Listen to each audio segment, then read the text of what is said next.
Welcome to Women Together at St. Paul's. I'm Virginia Howlett. I'm leader of Women Together at St. Paul's. Welcome. Thank you for coming. Before we get started, I have some Zoom rules to go over real quick. Please take a moment to mute yourself right now. If you're not already muted, please mute yourself. Everyone will be on mute for the meeting. Please put all your comments and questions into the chat. Please do not unmute yourself and make comments, which we say every time, and all of you who've come before will have remembered all this, but just for those people who are new. We're recording the Zoom session, as you just heard, so if you don't want to be recorded, just turn off your video. A quick run through of the evening. I'll say an opening prayer, and then I'll introduce our speaker. After her talk, Terry, one of our Women Together volunteers, will pass your comments and questions to her from the chat. Please don't unmute and speak at that point. We'll end with a closing prayer, finishing sometime between 7 and 7:30. So now let's get started. Let us pray. Almighty God, in giving us dominion over things on earth, you made us fellow workers in your creation. Give us wisdom and reverence so to use the resources of nature that no one may suffer from our abuse of them, and that generations yet to come may continue to praise you for your bounty. Through Jesus Christ, our Lord. Amen. Amen. So again, welcome. The theme for Women Together is being a Christian woman in a diverse world. During this series, we explore ways to deepen our faith as we interact with the rest of the world. Thank you for joining us on this journey. A special welcome to women attending for the first time. There are 7 meetings a year on the first Thursday of the month from October to May. Visit the Women Together webpage on the Cathedral site for more information. Women Together isn't something you join. You watch for publicity each month. You RSVP with our link by the Monday prior to the meetings, and we'll send you a Zoom link or we'll send you details about the meeting, and then you come. Due to COVID restrictions, we're still meeting over Zoom, and our April meeting will also be in Zoom. But we are hopeful that at some point, as things begin to improve in terms of COVID, we will meet again and have meals. Thank you to all the dedicated volunteers and Cathedral staff who make this event possible. Special thanks tonight to Beverly and Terry, who are Zoom hosting, and to the many other Women Together volunteers and Cathedral staff who work behind the scenes. So tonight, we welcome Ms. Erika Morgan. Erika Morgan earned her master's in public and private management from Yale University. She's an independent clean energy consultant dedicated to speeding the transition to zero carbon energy solutions. In multi-year engagements, she assists for-profit, public, and nonprofit entities with operations and business facilitation, policy advocacy, and market development with a focus on clean energy solutions. Her career spans the renewable energy industry as policymaker, manager, consultant, public educator, and executive coach. As Deputy Commissioner of Energy for Massachusetts and of Environmental Protection for Maine, she assisted each state's transition to a deregulated electricity system. In 2000, she formed New England's first retail aggregation for 100% renewable electricity, Maine Interfaith Power and Light. She's also a parishioner of St. Paul's Cathedral. Please welcome Erika Morgan. Oh, they're clapping already. How fun. Shall I go ahead and share my screen as we get started? Okay, here we go.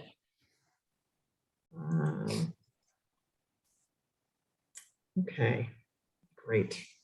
Well, I hope you can all see that all right, and I assume that Virginia or Terry will flag me down if anything goes wrong, but I want to start with a really big thank you to Women Together for the invitation to speak to all of you. In keeping with current practice, I will also say that I use she, her pronouns, and I come to you from downtown Little Italy in San Diego, lands taken from the Kumeyaay or Tipai people. I have loved Women Together since I first started coming here in 2012. Our wonderful dinners, speakers, and conversations have been an important part of my home base here at the Cathedral. I won't explain my absence over the COVID months, except to say that I really can't wait until we're able to get back together again in person. My topic tonight is divided into three somewhat overlapping parts: realities, forgiveness, and hope. All of these against the backdrop of this unprecedented time in which we live. I'm going to do my own slides here. So here we go. So this is the welcome that greets visitors to my home base, where my heart is. I grew up mostly on the mainland, actually, in Freeport, Maine, known to many as LL Beantown, which is across from this small island in Casco Bay, Maine. It's a summer island, so we did live ashore most of the year, but we always came out as much as we could to stay with grandparents, cousins, and all the three generations of my extended family that would come back here each summer. You'll learn a lot of lessons on an island, especially one with no electricity, no central heat, running water, or cars. You'll learn about limits, and you learn how to entertain yourself, which is what I did, in the woods, in the tide pools, and on the water in small dinghies and sailboats. I knew somewhere in the depth of my being that this earth, our island home, is a sacred place. No one has ever told me that, but how could it not be so? And I want to just give a caveat right off, which actually I was going to do later, but I get emotional about these topics. And I can tell that already it's starting to happen. So please bear with me. We'll just keep going. Richard Rohr says in his book, The First Bible, that all you have to do today is go outside and gaze at one leaf, long and longingly, until you know, really know, that this leap is a participation in the eternal being of God. I think I knew that early on. So as I wandered around the island, I was observant. I would stick my nose up close into the plants, particularly the mosses and ferns. Staring at hairy-capped mosses, I was blown away. How perfect that little cap is. And then what happens when it bursts open with spores and goes away on the wind. I also watched the bay. Occasionally, you'd see oil on rocks and on gulls, a sheen around the boats, docks, and piers. Then in 6th grade, I learned how long it takes to make fossil oil, billions of years, and yet we burn it in our cars like that. Doesn't seem like a bad idea. Then we started seeing coastal damage from the oil tankers offloading in Portland Harbor. I went off to college already convinced that we should be using an awful lot less oil. And I was lucky. I could take classes in wind-generated electricity and solar energy in the post-industrial house. I found my calling in college. But the 70s were way too early for a career in clean energy, but I did score an internship, actually, which became my first job. And it was at the Maine Audubon Society, where brave leaders there wanted to protect Maine's natural world by making a statement. They built a brand new headquarters building that was 100% heated by the sun and a wood stove. This was 1976. So fast forward to 2000.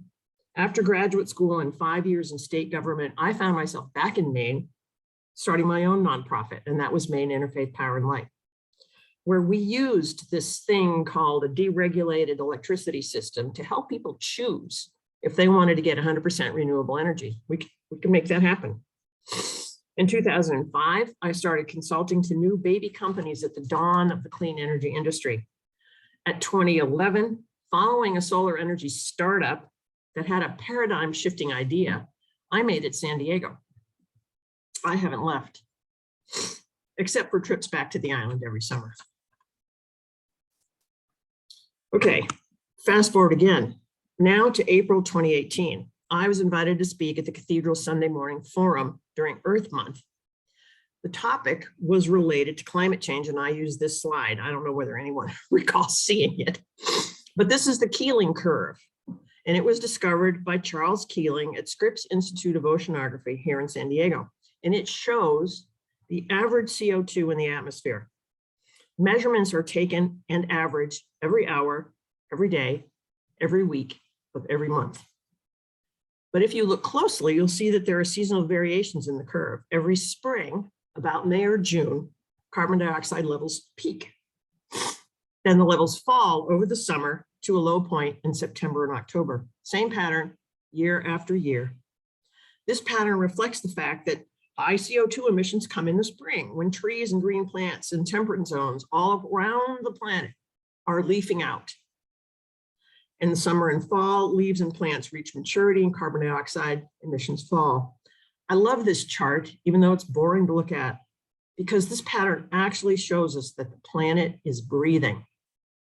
It's inhaling and exhaling over and over. Data collection on the Keeling curve started in 1958. This upward climb of carbon dioxide has not stopped in 60 plus years.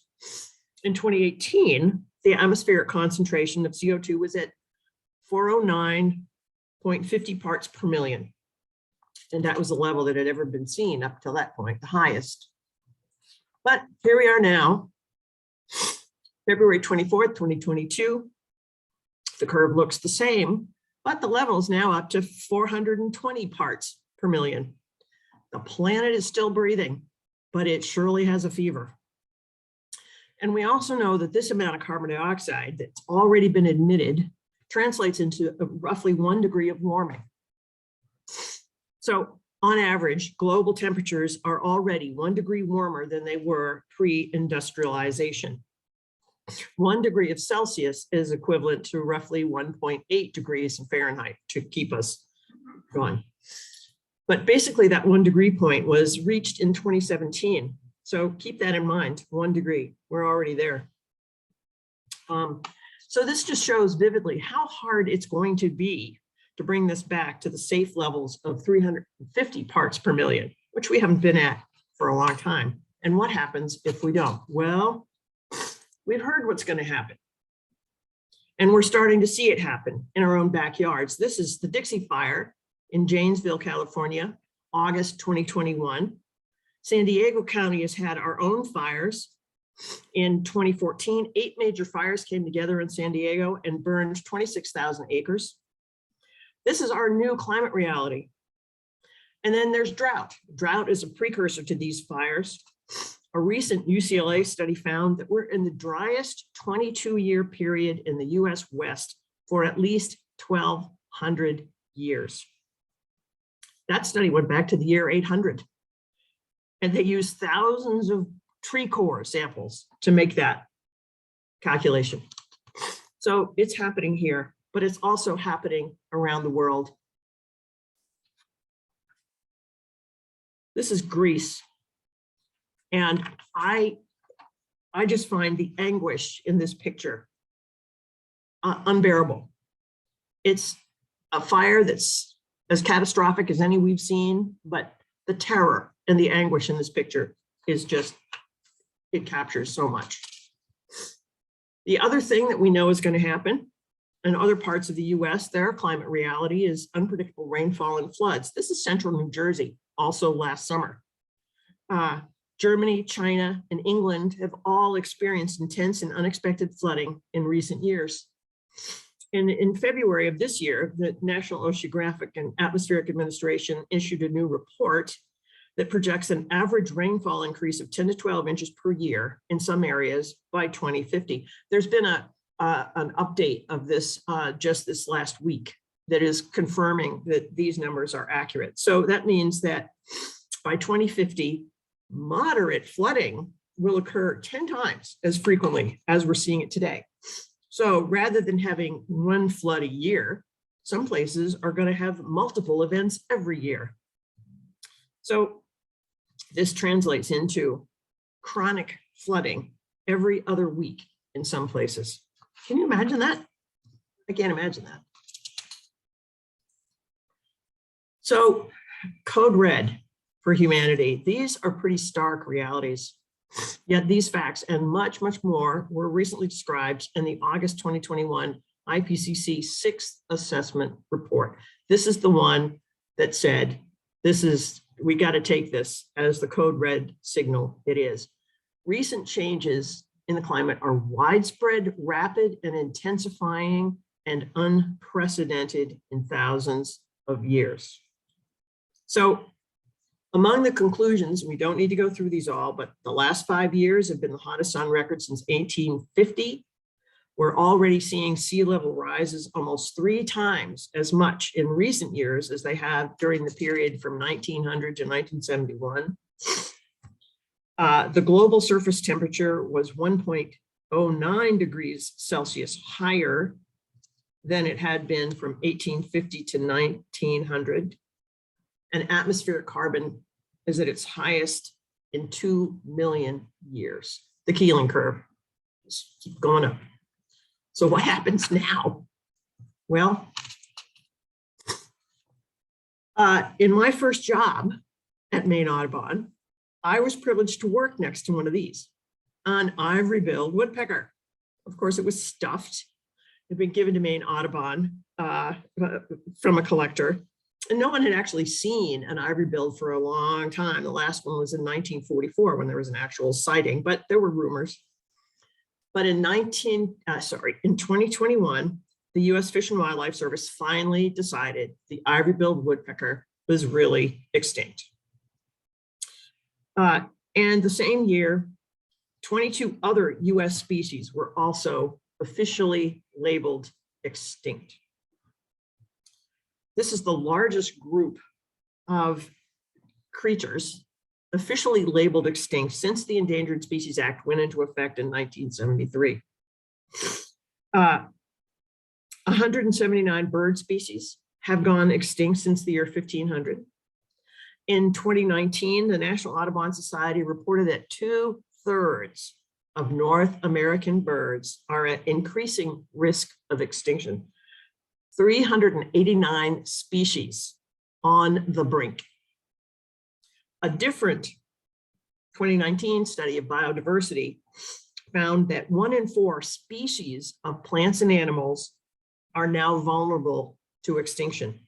That translates into 1 million species. It's just staggering what we might be on the verge of losing. These extinctions also happen around here.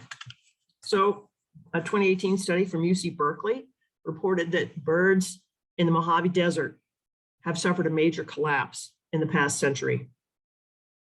This is an American kestrel, the smallest falcon and usually common across the US, but due to heat and stress and the toxins in the prey they eat, they are also experiencing long-term gradual and sustained declines, particularly in coastal California. National Audubon's website has a tool on it that lets you go there and look at what's happening in your area. And they said, if we could hold global warming to 1.5 degrees, that would move 150 bird species out of the danger zone, so they'd no longer be vulnerable to extinction. 1.5 degrees is absolutely essential, but we're at 1 degree right now.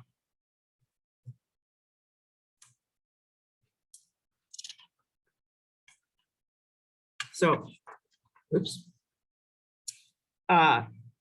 Where did I miss one here? Anyway, yes, here we go. This is the same report. There need to be immediate, rapid, and large-scale reductions in greenhouse gas emissions, or 1.5 degrees is going to be out of reach. And every degree that we miss it by translates into more damage. So extreme rainfall, for example, gets 7% worse for every degree that we miss it.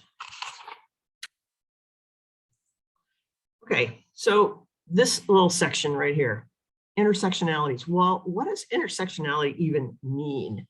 I first heard about this concept in 2012 when my then college-age daughter came home and educated us. But it seems to be sociologists' concept for something biologists have known for a very long time. Basically, that everything is connected. And in the energy world, we know this because we can see what's happening to the electricity system. By early 2030, we in California can expect to lose power for the equivalent of 1 week each summer, making air conditioning and food storage pretty tricky during those periods. And who's going to bear the brunt of these shutoffs? Well, we all do. But on the other hand, those for whom replacing the food in their fridge takes the biggest chunk of their income are going to carry the brunt of it. And those for whom electricity is a matter of life and death, medically fragile people, and even people who have wells but have electric pumps, they're going to bear the brunt of it. So this is an example of the energy and the climate system making life much more difficult for a host of reasons. And now translate these challenges that we have in our rich country to the countries of the global south. Zambia, for example, the average carbon footprint in Zambia is 1/10 of the UK average. And the UK average is already considerably less than ours. But despite their own very low contribution to the climate crisis, Zambia has been in the midst of a prolonged drought, which has left over 1 million people in need of food assistance in 2021 alone. The intersection of climate disruption and inequitable, unequal human systems are going to amplify the impact of this climate disaster. So it's decision time. These are just some of the reasons this moment has been called code red for humanity. We really are at a tipping point. And it should be clear, this crisis is no longer about the planet per se. The planet will keep revolving around the sun no matter what we do to it, even if it's a desert rock like Mars. This crisis is really about what happens to us and to all the species in this intricate, beautiful blue marble of a planet, and to all the other life forms for which we have been entrusted with their futures. Okay, so there's where the caveat was supposed to be. I can't hear this litany of grim reality and even harsher prognosis without getting pretty overwhelmed. So how do we keep our hearts from breaking?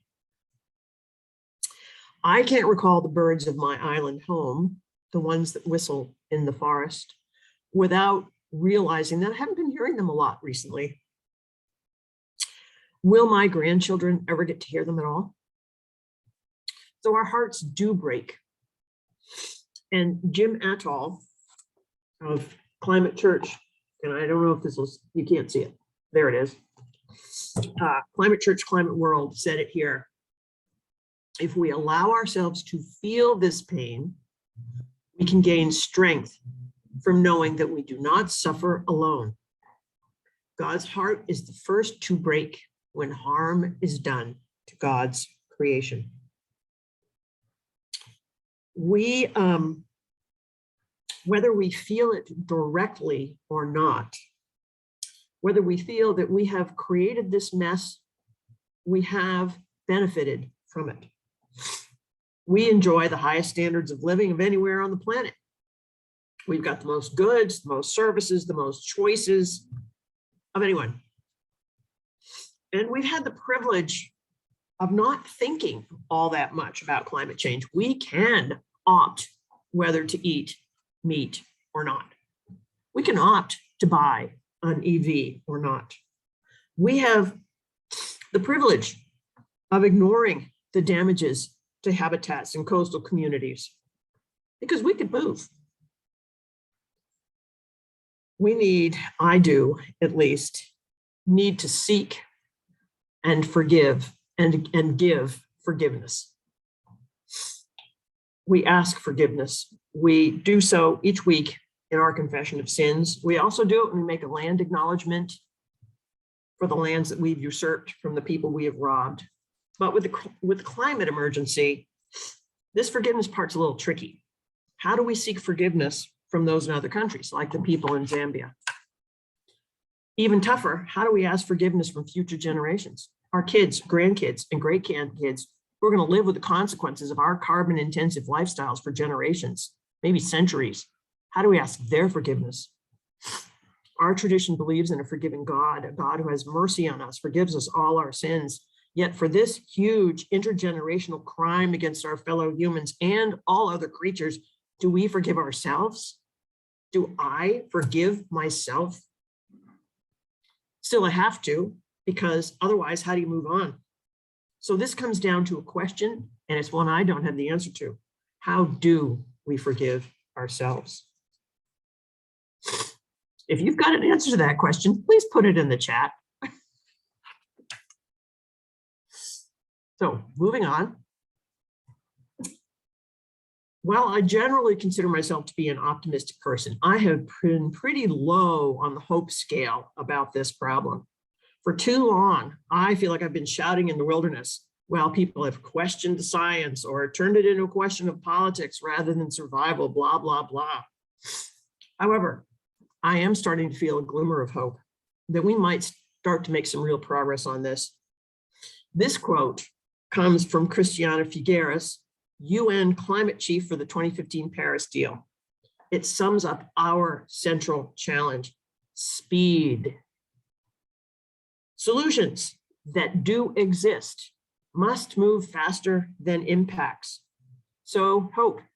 I've been going around on this topic for months, but here are today my main reasons for some optimism. And I'm listing them here, and then I'm going to go through them one at a time. But before we get there, some tools here as guides through this. 3 books. First, the most immediately hopeful is Regeneration by Paul Hawken. You may recall Smith and Hawken, the gardening catalog, started in Mill Valley, California in 1979. Paul Hawken has since written a bunch of books, including the Drawdown Project, which I talked about in my 2018 talk, and now Regeneration.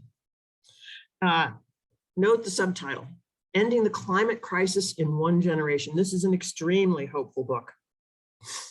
In the center, Sacred Earth, Sacred Soul by John Philip Newell. Here is Celtic spirituality that puts all forms of life at the center of our actions, not just humans. Newell says, this book is about reawakening to what we know in the depths of our being, that the earth is sacred, and that this sacredness is at the heart of every human being and life form. Emphasis added.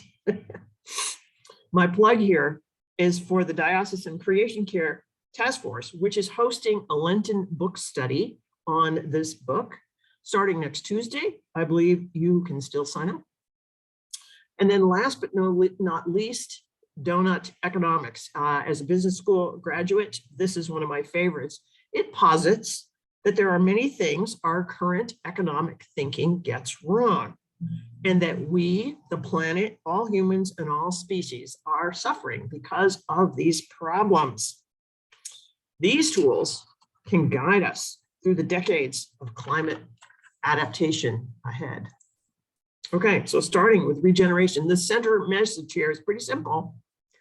Hawken says, ending the crisis does not complete the challenge of global warming. That's a century-long commitment. Ending the crisis means that by 2030, through collective action by humanity, we will have reduced total greenhouse gas emissions by half. At that point, we stop making the problem worse. What we have to do to get there is change our thinking. We must put life at the core of what we do, not just our lives, but that of all other creatures at the planet.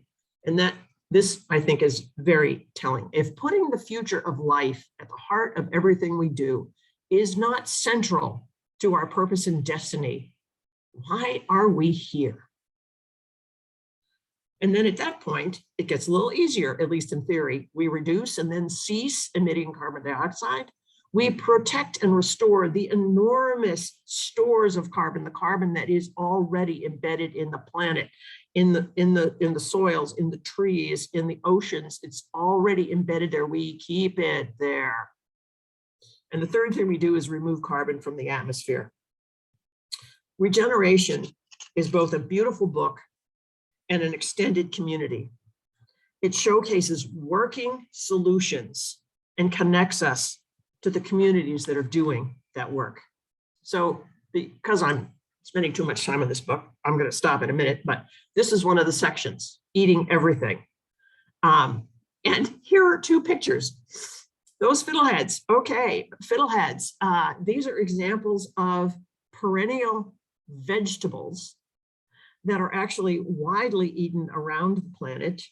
Of the 400,000 species of plants on Earth, only 200 have been domesticated, and we eat mostly 3 of them, rice, wheat, and corn. However, we could eat 31,000 different species.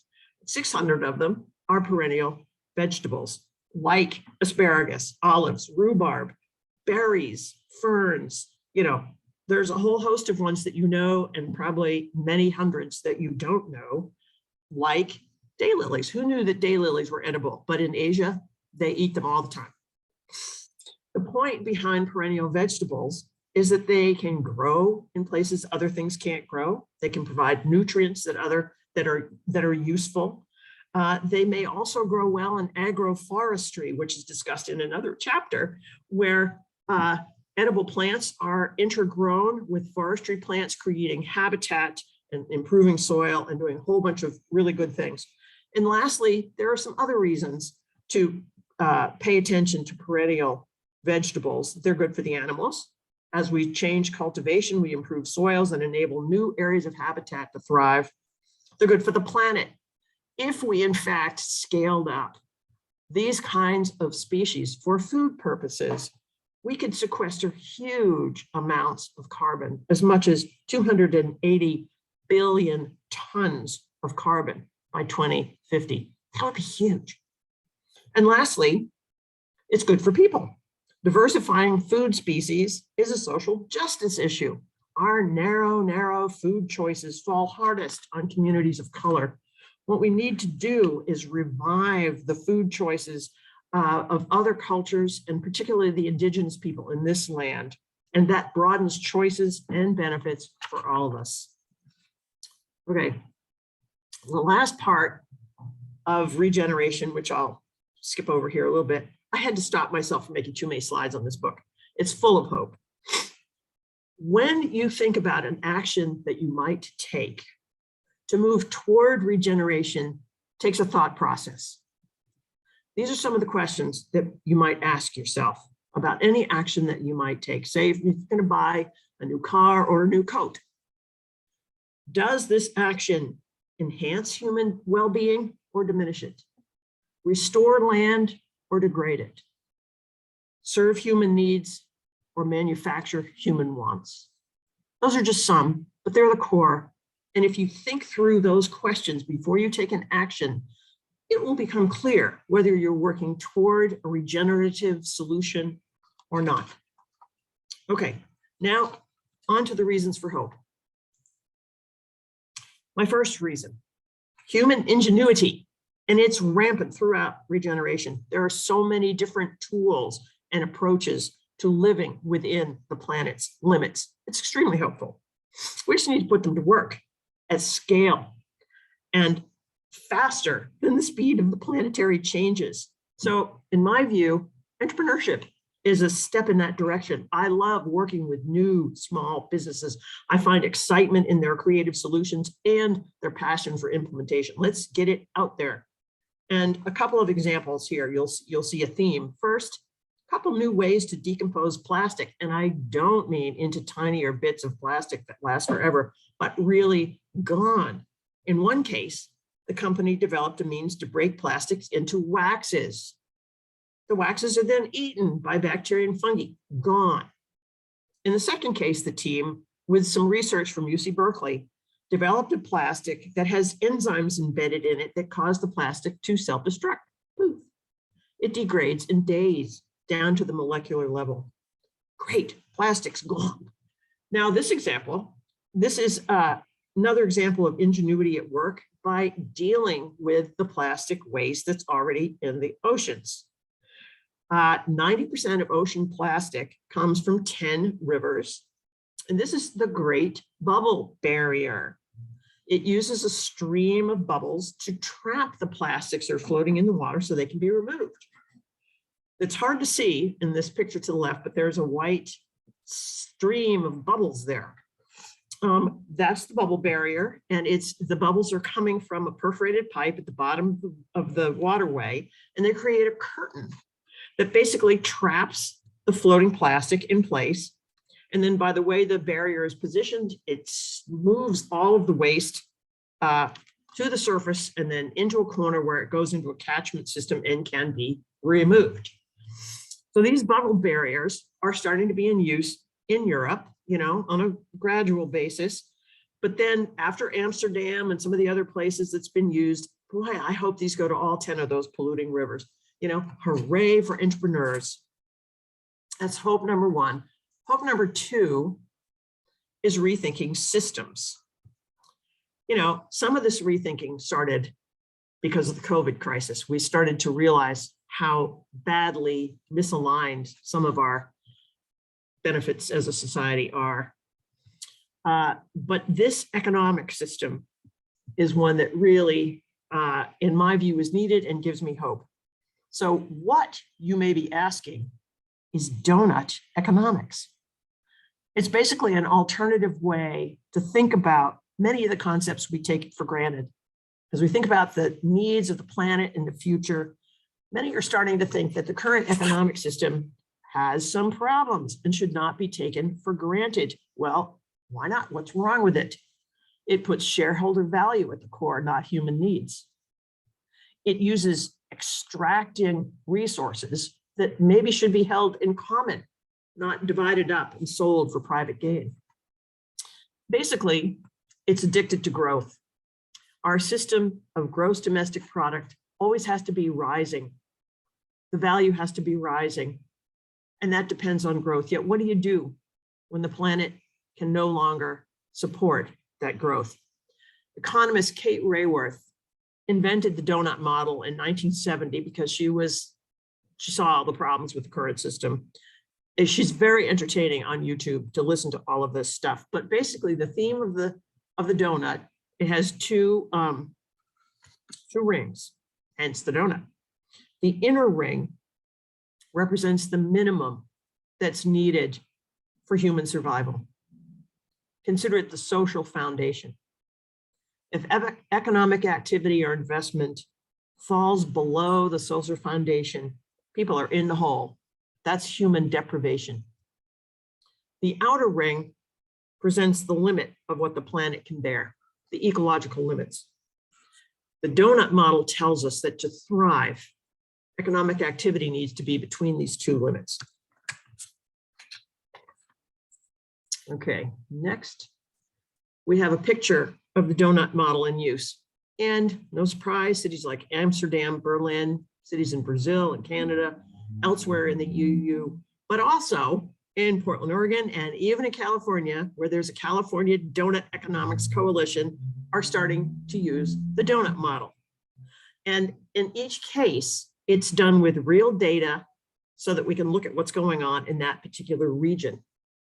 Those 4 red areas that stick out are ways in which the planetary limits are being exceeded in this particular instance, whether it's climate change or biodiversity loss or land being turned into other uses or nitrogen loading.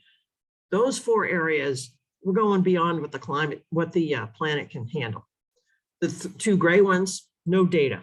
But in the center, there are 12 areas of human need. Those red areas are also showing shortage. We're not making it.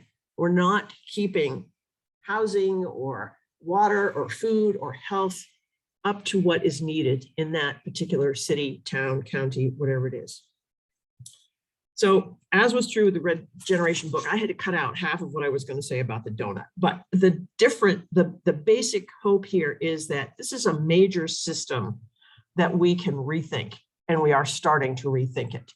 And as a result, maybe some of the unproductive decisions that have been made in the past can be rethought as well. Knowing that we can do that rethinking makes me very hopeful. Please forgive my anxiety kitten here. She just has to be in the thick of things. Okay, hope number 3, collective impact.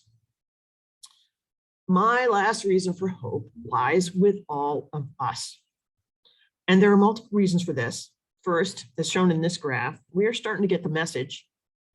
This is a chart by the Yale Center on Climate Communications, showing data from 2009 right up to the present, where the questions asked were, are you worried about the climate? And this chart shows an all-time high of 70% of respondents said they were worried or very worried about climate change. The chart is split by political affiliation. No surprise, Liberal Democrats are the strongest supporters, with 94% of them worried or very worried. But even almost 50% of the moderate Republicans supported congressional action as well. So we're starting to get the message. Next, the kids are getting the message, big time.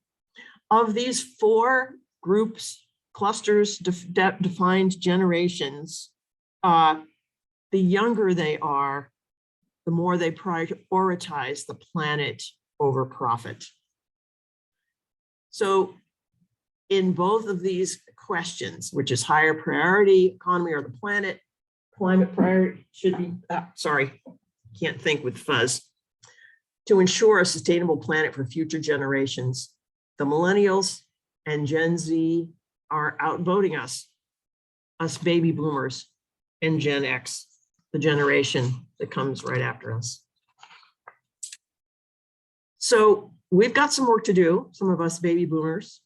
And now, what are we going to do about it? This is your personal to-do list, but as regeneration makes clear, there is no single set of things that I can tell you you should do. Each of us is an expert in what we can and want to do. And what regeneration and other writers are making clear is that every decision you make, you need to think about directionally where you want to go with it. So my suggestion is that the to-do list have some sort of mega pictures on it, but then beyond that, you figure out what works for you. So first thing, do some reading, particularly if you're still sad about all this damage, risk, and the jeopardy ahead. Absolutely every time I read a book on climate, I get more informed and more hopeful, because there are so many talented, committed, persistent, capable people. I had to throw a book across the room at the cat, sorry. Who are working on this problem. Find a group to do it with. If you want support, not everybody does, but there are so many groups to choose from. You know, there are lots of faith-based groups like California Interfaith Power and Light and the Interfaith Coalition for Earth Justice. Closer to home, the diocese has created a Creation Care Task Force, which, as I mentioned, is doing the book study. And our own Simpler Living Ministry at St. Paul's has been working on these issues for over 12 years. These kinds of communities, small or large, can really help you find the support you need, whether it's to grieve or to explore some actions or whatever. Your to-do list can move it can take shape from a whole lot of different sources. And this little list right here is coming from another platform on, of all places, Netflix, which has created a program, Breaking Boundaries, that features Sir David Attenborough. It's called The Future is Not Determined. The future is in our hands. And they showcase 6 areas of action, everything from keeping politicians accountable to eating more veggies to switching to clean energy, which is going to get a lot easier for all of us in San Diego very soon. But this is only one set of possibilities that you can think about.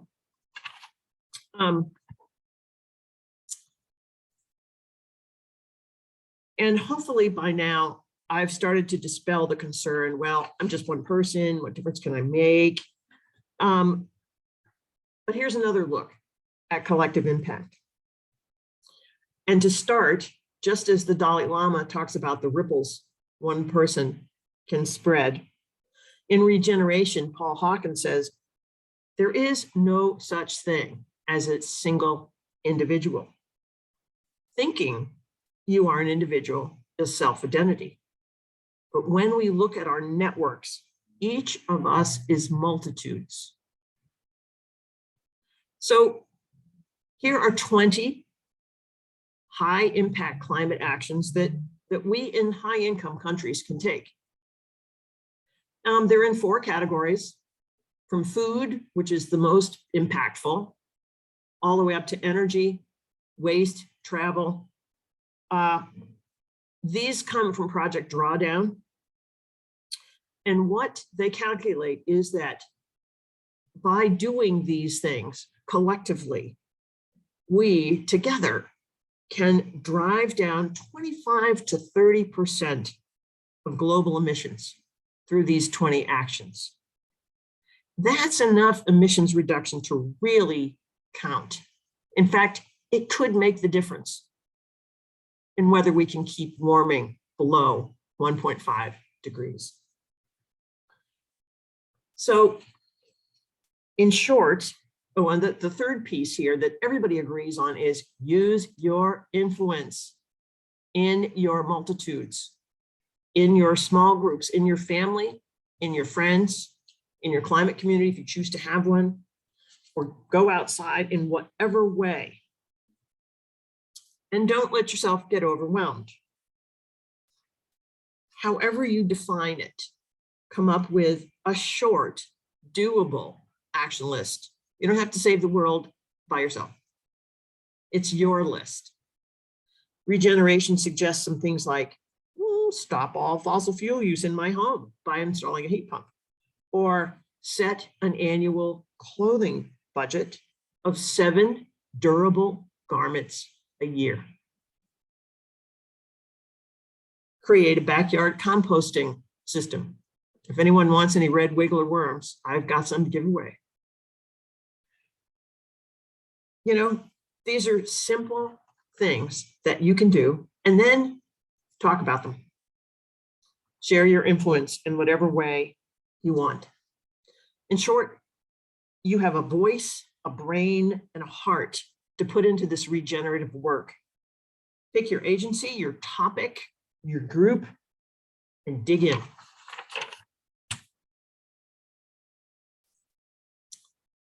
So I love this Emily Dickinson poem. I also love and collect pictures of birds confronting us, like this osprey. I see in that face a dare. How dare you forget us, you humans who have dominion over us? So I want to end with 2 final stories. The first is the story of the ospreys that did come back from the edge. Because when I was growing up on my island, there were no ospreys. I was 22 when the first one returned to Casco Bay. As you probably know, it was the story of DDT, squashing, making their eggs soft so they couldn't reproduce. But we learned what was causing the damage and we stopped doing it. And DDT was banned by EPA in 1972.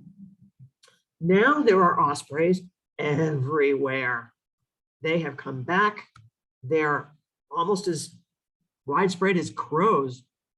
And the eagles have come back. They were also gone. Two magnificent species that we almost lost forever. And yet we got smart enough to stop ourselves. The second story, the jury is still out. Will we be smart enough? It's a story about the progress we are making globally as a human family, but slowly and painfully. And this story comes from the Interfaith Coalition for Earth Justice, from a talk by the Reverend Peggy Clark, not actually that long ago. Reverend Peggy started out by describing the Kyoto Protocol, which was agreed in 1997, but didn't go into effect in 2005. Then a decade later, in 2015, in the Obama administration, the world went to Paris to try again, get a climate agreement. Prior to the Paris conference, the world's climate trajectory looked grim. We were on track for 7 degrees of warming. What we're already seeing at 1 degree of warming. Can you imagine 7 degrees? I don't think we'd be living here. But the promises made in 2015 at the Paris Agreement put the world on track to keep warming to 3.7 degrees. Still 4 times as much as we see today, but better than 7. Fast forward to the Glasgow Climate Pact in November 2021. Commitments there just last fall provide a path to 2.4 degrees. That's under 3, so we're gaining on it, we're getting better. But according to Reverend Peggy, who was there were side agreements to the Glasgow Pact. And these covered things like controlling methane and a bunch of other things. And while the climate modeling isn't finished yet on these side agreements, it is conceivable that the trajectory could now be down to 1.8 degrees of warming. That progress from the devastation of 7 degrees to this moment, this threshold where we can almost see 1.5 degrees within grasp, within our reach, that is the very biggest reason to be hopeful. Now, realistically, we know these promises don't mean much without the will of governments, which relies on the action of the people. So back to my hope number 3, it is still on us and our collective impact. We need to keep the pressure on. We need to work in our cities and towns. We need to do, each of us, everything we can do to keep moving in the right direction. But thank you all for being part of this amazing planet-saving transition. We can make a difference. And maybe, just maybe, we can indeed help save the planet. Thank you very much.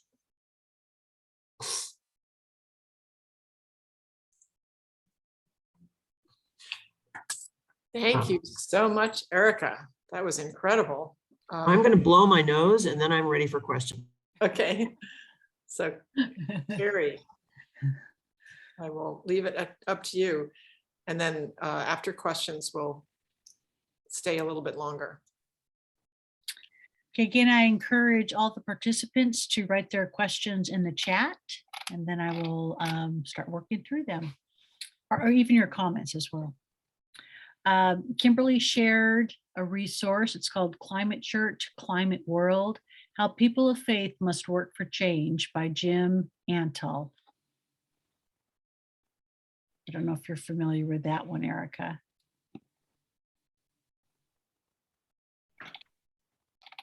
Oops. Wait for Erika to come back.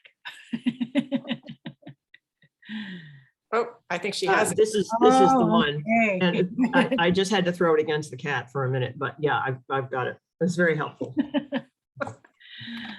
Good. Okay, and then we have a question from Anita. Does the bubble barrier catch the microplastics or just the larger plastics? Great, great question. I think it's just the larger plastics. The smaller microplastics probably, I don't know, but I'd be surprised if the bubble barrier catches them all. That's a really good question. Okay, and then from Virginia, can you tell us more about switching to clean energy in San Diego? And can you send us the 20 high impact actions chart or send a link to it? I would be happy to share these slides with anyone who wants them. We can send them out, so that chart would be on there. But thank you for picking up my cue to ask that question. Yes, finally, after 7 years, San Diego is about to see through its our efforts to create a community choice aggregator. We now have a new agency called San Diego Community Power. It is about ready to sign up all residential customers in SDG&E territory. If you are a residential customer in SDG&E territory, you're going to get switched, and you can opt out if you want. But what will be available to you will cost initially the same as your current SDG&E bill, but it will be more green. And then you will have the ability to opt up, which is to pay a little bit more and to get 100% renewable electricity. Cool. It's very cool. It's very cool. Thank you. And it has also been implemented now for the entire county. All the unincorporated cities and towns in the county will be there as well. And the question about multifamily, it depends on how they're metered, but if people are paying their own electricity bill on a multifamily property, they will be switched. If it's, the bill for common areas will be treated differently because it's probably a commercial bill. Right. Next comment is actually mine, following up on Virginia's. I would love to see the slides that have those action items and links. And perhaps when send it to Virginia, she can send it out in the follow-up email. You can certainly do that. The other thing that everyone can do is go to projectdrawdown.org. Project Drawdown? Drawdown, yes. And I came very close to having a handout with all of these sources on it, but I lost it. It didn't get finished, so I don't have it, but you can certainly have the slides. That's okay. It would be Kimberly who will be sending it out. Okay. She does our follow-up. And then just a thank you from Betsy. Such a great topic. You've given us so much to think about. Wonderful presentation. Thank you. Time to start reading the selections. Thank you, Betsy. And just as a reminder from Kimberly, the evaluation form is on the chat, and you will also get it in the follow-up email. Connie, thank you for sharing your heart with us. And then Vesta, I was one of your very early customers for MIPL and was very grateful for Really? the option to make a difference. Wow, that Vesta, does go back. Vesta, Thank you, Vesta, for mentioning that.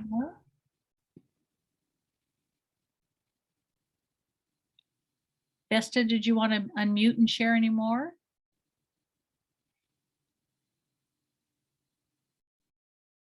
I don't think so. Okay. All right. Just that, I was there when it started, and it made a big difference. And it eventually faded into something else. Yes. But it remained green for quite a while. Well, it still is green, but it's maybe set up a little bit differently these days. So yeah, thank you. It was, if you're going to get the ability to choose where your electrons come from, we wanted to choose green ones. What does that stand for, please? Maine Interfaith Power and Light. Okay. All right. We were the first. There are now 40 plus interfaith power and light groups, and Maine was the first. Right, and then we have a thank you from, let's see, oops, I may have skipped one. Well, thanks, Erika from Kimberly. That was informative. And then Connie, are the carbon neutral options offered by airlines valid? Is there a better way? Now, to work? that is a really good question. You really have to look at the fine print because there are a lot of offsets out there and they vary in quality. The thing about an offset is it's basically saying, okay, fine, I'll pay you. You can then continue to pollute, but I'm paying you a little bit extra. So in theory, in the future, at some point, someone will plant a tree or something. But in the meantime, the airline is still going, the pollution is still happening. So there is a lot of discussion about the pros and cons of offsets. I happen to be a believer. I don't buy them from the airlines, though. I would buy them from the Rocky Mountain Institute. There is a certification process that enables us to say this is actually going to translate into an action that really will remove the same amount of carbon from the air. So not all offsets are equal. Yes, now see what Carolyn is doing, donating a percentage of your flight cost to an organization that plants trees. That is you taking care of the offset ability yourself. And depending on whether it was one of the to-dos on the regeneration list, cut your airfare. For those, you have to go buy 5 times the amount in offsets because of these kind of issues with offsets. But if the action is taken and a third party verifies that the action has taken and the action is worth what you are trying to offset, then it's probably okay. Rocky Mountain Institute is an entity that has a very broad and longstanding reputation for ensuring the quality of these things. And there are a couple of other entities like that that will certify those actions for us. All right. And the next one comes from Pat, and she would like to know more about proper recycling. Proper recycling? There is so much to be said on recycling. It depends on what you're going to recycle. And in the city of San Diego, supposedly in 2022, they are beginning to collect organic wastes. So those will be recycled by the city. Plastics, it's complicated in California. They have to be marked in an appropriate way for the CRV in order to be collected. Other than that, they're going into the giant collection hopper. I feel like I need to see what regeneration says about where recycling is going in order to advise you, Pat, because it's a complicated subject with a lot of branches depending on what it is you're recycling. Thank you. Yeah, I've made a goal to recycle more and more properly. And I'm just confused. Everybody says, oh, you can't recycle that or you can recycle that. And I wish we could just come up with a simple list on how to recycle cans. Do we have to take the paper off? There's just a lot to it. There is a lot to it. There is a lot to it. And I'm afraid I don't have necessarily the right answer. The city of San Diego does have a lot of recycling information on the city website, sandiego.gov, because they do a lot of the recycling. The city collects a lot of stuff. Okay. Next question comes from Kimberly. When you say residential, does that mean multifamily dwellings? It can, and if it's in the context of electricity, each unit that gets its own electricity bill will be eligible for the residential green power options that San Diego Community Power is going to be offering.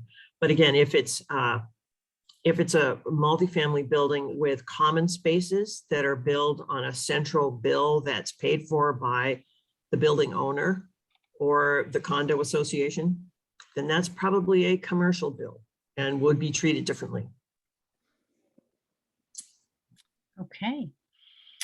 The next comments thanking you for your message, wonderful presentation, and then Connie's bragging on her grandson graduating from UC Berkeley in the College of Environmental Science. Yay. Yay. We need all those environmentalists. It's fantastic. And then Erica is thanking, excuse me, that's from Anita. Thank you for wonderful, informative presentation. And somebody, let's see, Agnes received her notice from San Diego Community Power. It arrived in the mail today. Great. Yay. And then Carolyn, when we fly, we donate a percentage of our cost to an organization that plant trees. I think you already talked about that. Okay. And then from Monique, is planting trees in San Diego harmful to other environments, stealing water from other places? It depends a great deal on what kind of tree you're planting. You should absolutely look for species that are, indigenous here. That is to say, not the eucalyptus that have been brought in because they use a ton of water. But there are varieties that would be amenable to San Diego environments. I'm not enough of a forestry person to be able to advise you on those, but I suspect that there are nurseries in the area that would be able to do so. Okay. And then I think we have one more comment from Beverly. Just being able to have food waste recycling will make a big impact on how much garbage goes into our black can. In San Francisco, when we had a tiny bag of black trash can. And most of it was either broken stuff or plastic wrapping that had no recycle number. That's a positive thought. All right. Well, I That's think, it for I think questions. I think we're getting to the point where it's time to wrap up. This has been such an amazingly informative session, Erika. I just can't describe how incredible it has been because yes, we know the horrible things, but all of the hope and all of the resources you gave us, I mean, it's really, really powerful. And I just feel so much more engaged already. And I'm going to get the books. And I think a lot of us here feel really encouraged. And I think we really need to hear this because it gets depressing seeing all the things that are happening. So thank you so much. It was really quite a powerful presentation and very inspirational, I think, to all of us, as witnessed by the many comments, and I know there will be many more. Thank you so much. Thank you all very much for inviting me. It was really an honor to speak to you. I appreciate the invitation. Oh, well, I hate to end, but I think we're sort of, we need to get to that point of our presentation at this point. So before the closing prayer, I just have a few announcements. We've put the evaluation form link in the chat a couple of times, and Kimberly, our volunteer, will be sending out an email with a chat link usually, or a copy of the chat, and maybe we'll also be able to work out sending the slides. There'll be sort of coordination going on there. But please fill out our online evaluation form, which we'll send you in a link, or it's also on the Women Together page of the website. We really take your comments and suggestions seriously, especially for future topics and speakers that you would like to hear, but we like to hear everything that you have to say. Really helps us a lot. We do need volunteers, anybody who wants to help in any capacity. Once we resume meals, we're going to need lots more volunteers than we've had to have with being on Zoom. You can, on the evaluation form, there's a place to volunteer. You can email me or email any of the other volunteers that you might know, or email womentogetherspc@gmail.com. Please donate if you enjoy our programs with topics of special interest to women. You can go to the Women Together webpage on the Cathedral website and donate. Any amount is appreciated, no matter how small. The video recording of the Zoom session will be posted on the Cathedral website in a few days. It usually takes a few days. And that is, again, I keep mentioning our page. It's stpaulcathedral.org. You go to the the Connect menu, and under Connect is Women Together, and that is our page. In March, our speaker will be Rabbi Lenore Bohm. Rabbi Bohm, who is always a fascinating speaker. She has spoken to Women Together before, will be talking with us about her new book called Torah Tutor, a contemporary Torah study guide. In this book, she draws on a lifetime of teaching about the Torah, which is the first 5 books of the Hebrew Bible, starting with Genesis. And early reviewers of the book praise the timeliness of the themes lifted up in this contemporary self-guided study, which is ideal for individual seekers or group discussions. So we'll be hearing quite a bit more about both the Hebrew version and the Christian version and how they connect through those first 5 books of the Bible. And she's quite a fun speaker, so I think you'll really enjoy that. Thank you again to all the volunteers who make this happen, the clergy and cathedral staff. We really appreciate what everyone does to pull these evenings together, and we especially appreciate you, Erika, for speaking with us tonight. So to end, let us pray. Living God, long ago, faithful women proclaimed the good news of Jesus's resurrection, and the world was changed forever. Teach us to keep faith with them, that our witness may be as bold, our love as deep, and our faith as true. Amen. Thank you, everyone, for coming.